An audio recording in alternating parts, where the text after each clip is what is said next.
Of all the things we Jews observe in order to remember events in our historic past, surely one of the strangest must be what we read in this week's Parsha. Yaakov wrestles with an angel, and in the course of the struggle, his hip is dislocated. Therefore, says the Torah, to this day the children of Israel are not to eat the sciatic nerve of an animal by the hip joint, because he struck Yaakov's hip socket at the sciatic nerve. The sciatic nerve and its associated senoids and nerves are located in the animal's hindquarters, and because they are very difficult to properly remove, only cuts from the forequarters are usually available as kosher meat. So if it has bothered you that you can't get a kosher rump steak, you can blame it on Yaakov and his wrestling match with the angel of Esau. So tell me, just because 4,000 years ago one of my ancestors had a hip dislocated, I must curb my culinary cravings? Is this fair? Is it logical? Why remember that? What's the point?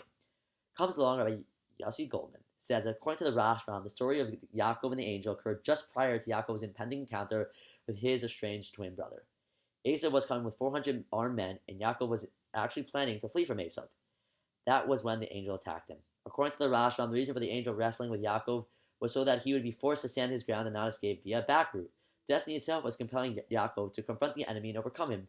Only then would he witness the fulfillment of God's promise to protect him from harm.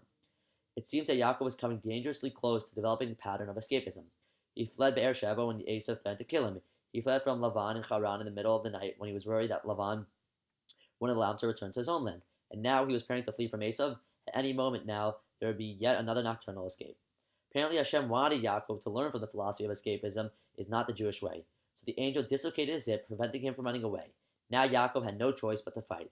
In the end, he defeated the angel and was blessed with the name Israel, signifying his superior stature. The victory nobility no longer shall it be said that your name is Yaakov, but Israel, for you have fought with divine and the man, and you have overcame. Every son and daughter of Yaakov must learn this lesson. Every one of us must become a child of Israel. The quality of fearlessness and courage, of strength and sacrifice, these are the hallmarks of Israel. When we stop running away from our problems and face up to them with guts and fortitude, we enter the higher state of consciousness. We move up from the Jacob Jew, who is still struggling, to Israel mode, when we finally emerge triumphant. When we are prepared to take up the challenge and go for the fight rather than flight, we move from being wrestlers to becoming winners, from humble Jacob to dominant Israel. Of course, it's never easy. Escape is usually the path of least resistance, nor am I suggesting that we are looking for a fight. The fact is that there will be times when we know that we really need to have the confrontation. We need to square up to a particular problem or individual in order to deal with our situation effectively. We shouldn't be confrontational people, but often we know in our heart of hearts that if we don't engage a proper honestly, it will continue to plague us. If we can move from meekness to courage, then the story of Yaakov's wrestling match will live on to continue to inspire us to become stronger personalities we really can be. Dislocated hip joints thus becomes worthy of an eternal remembrance because it makes us better people.